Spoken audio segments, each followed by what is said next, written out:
Another question we often get is, should I create a website before I create my online course? The answer is not very straightforward. It's really up to you.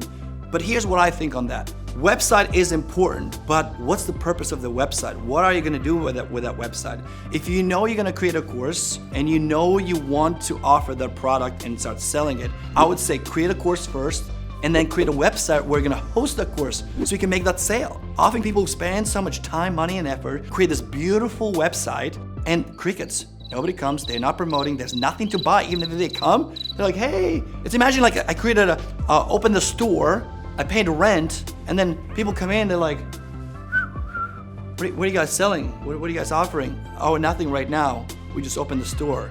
It makes no sense.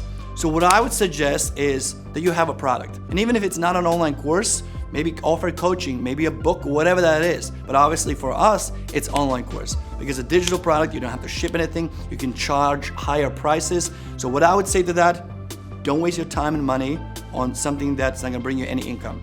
Create a product that you can sell, and then go on and create a website. And if you work with us, we actually in stage 3, we help you do exactly that. We're gonna create your sales pitch for your course, and we will build your entire backend for your course. So if that clarifies a question for you, that you have the same question, I suggest you book that call, schedule a free consultation, and we cannot wait to work with you.